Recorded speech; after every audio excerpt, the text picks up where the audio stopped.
দেওবাৰে কন্যা সন্তানৰ জন্ম, দেওবাৰে কৰিলে বিক্ৰী।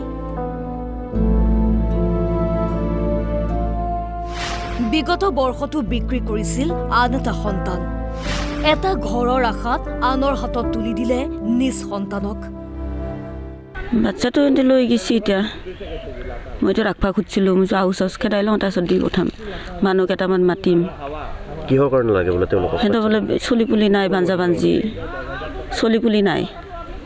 চলি পুলি নহওঁতে এটা দি বুলি ক'লে আৰু। এতিয়া আগতো নিয়াটোতে আমাক 1 টকাও নিদিলা। এইটো সেকেন্ডত পইচা দিম বুলি কৈছিল নেকি? ঘৰ বনাম বুলি কৈছে। আগতেও লৈ গৈছিলে? আগতে এটা লৈ গৈছে, ঠগাই কেনে নিদিলে। সেইটো কেতিয়াৰ কথা? কিমান বছৰ আগত? এই কাটি খোলা দিনা হৈছিল আৰু সেইটো। দৰিদ্ৰতাৰ বাবে যেন ৰাজ্যত ভয়ংকৰ ঘটনা। প্ৰথমে এই ঘৰটোলৈ চাওক।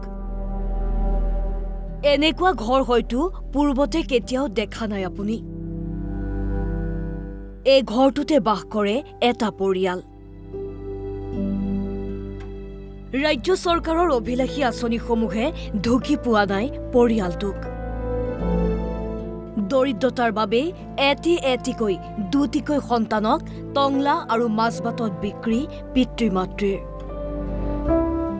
ওদালগুৰিৰ পূব পানেৰীত সংঘটিত হৈছে এই ভয়ংকৰ ঘটনা। কাৰণ সন্তানক ৰাখিবলৈ তেওঁলোকৰ হেনো ঠাই নাই। এতিয়া ঘৰ বনাই দিব বোলে, আজি মাতি পেলোৱাৰ কথা আছে। মই কৈছোঁ কোনে কোনে আহে মানুহকেইটা আহি লওক, জনাই লওঁ। কিন্তু মাটিটো লগে লগে পেলাই দিলেও হ'ল বুলি কৈছোঁ আৰু মই। আগৰ বাচ্চাটো এতিয়া সিহঁতৰ ঘৰতে আছে? সেইটো নহয়, এইটো বেলেগ।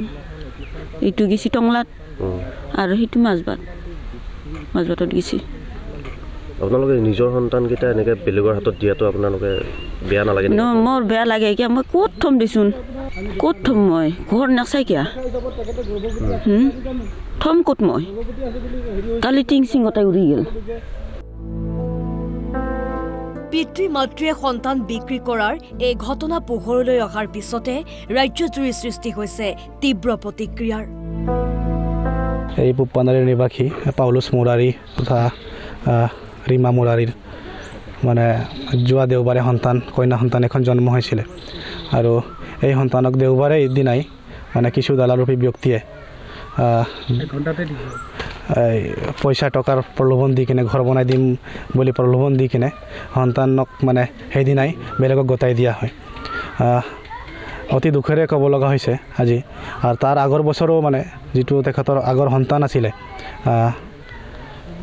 সেই সন্তানক হাৱা বড়ো বুলি ব্যক্তিজনে মানে দালাল হিচাপে টকাৰ প্ৰলোভন দি কিনে 1 লাখ টকা দিম বুলি প্ৰলোভন দি কিনে এই মাজবাটত এই চলিটোক গতাই দিয়ে। আজি আমি দেখিবলৈ পাইছোঁ মানে এইটো যিহেতু পানাৰী বিধানসভা সমষ্টিৰ অন্তৰ্গত পূব পানাৰী ভিলেজ হয়। আজি আপোনালোকে দেখিব এই ঘৰৰ পৰিৱেশটো দেখিলে মানে আপোনালোকে নিশ্চয় গম পাব যে আজি এইটো সময়ত যি চৰকাৰে মানে এটা মানে প্ৰচাৰ কৰি থাকে যে আমি ডেভেলপমেণ্ট কৰি দিছোঁ বা বিভিন্ন ধৰণৰ প্ৰচাৰ কৰি থাকে, কিন্তু সঁচা স্বাৰ্থত ডেভেলপমেণ্ট হৈছেনে, দুখীয়াৰ মানে উন্নতি হৈছেনে বা আঁচনিকেইটা পাইছেনে? আজি চাওক, এইটো ঝুপুৰি বুলিও ক'ব নোৱাৰিব। এই ঘৰটোক আপোনালোকে দেখা পালে মানে ঝুপুৰি বুলিও ক'ব নোৱাৰে। ইয়াত যদি বৰষুণ দিয়ে বা বতাহ দিয়ে কোনো ব্যক্তি কোনো মানুহ ইয়াতে থাকিব নোৱাৰিব। মানুহ বাদে ছাগলীও থাকিব নোৱাৰিব। এনেকুৱা অৱস্থা আজি ইয়াতে আছে। যিহেতু ইয়াত VCDC চেয়াৰমেন আছে, বিভিন্ন পাৰ্টিৰ কৰ্মকৰ্তা আছে, বিভিন্ন বিষয়া আছে, তেখেতসকলৰ দায়িত্ব আছে যে এনে ব্যক্তিৰ ওপৰত মানে চকু দি কিনে তেখেতসকলৰ যি সা সুবিধা আছে সেইখিনি প্ৰদান কৰিব লাগিছিল। আজি তেখেতসকলে সা সুবিধা পোৱা নাই। তাৰ বাবে আজি তেখেতসকলে মানে নিজে একো কৰিব নোৱাৰি এই টকাৰ প্ৰলোভনত নিজৰ ছোৱালীপোৱালীক মানে বিক্ৰী কৰিব লগা হৈছে। অতি দুখজনক ঘটনা। আজিৰ এই যুগতো মানে এই ঘটনাটো আমি দেখিবলৈ পাইছোঁ। অতি দুখেৰে ক'ব লগা হৈছে। আমি দাবী জনাইছোঁ অসম চৰকাৰ তথা অসম আৰক্ষীক যে যোন ব্যক্তি দালাল হিচাপে এই ঘটনাৰ লগত জড়িত আছে তেখেতসকলক অতি সোনকালে কৰায়ত্ব কৰিব লাগে। আৰু আমাৰ যি ওদালগুৰিৰ যিটো ছ'চিয়েল ৱেলফেয়াৰ ডিপাৰ্টমেণ্ট আছে, চাইল্ড যিটো মাজবাটত চলিটো গতাইছিলে তাক উদ্ধাৰ কৰি আনি মাকক গতাই দিব লাগে।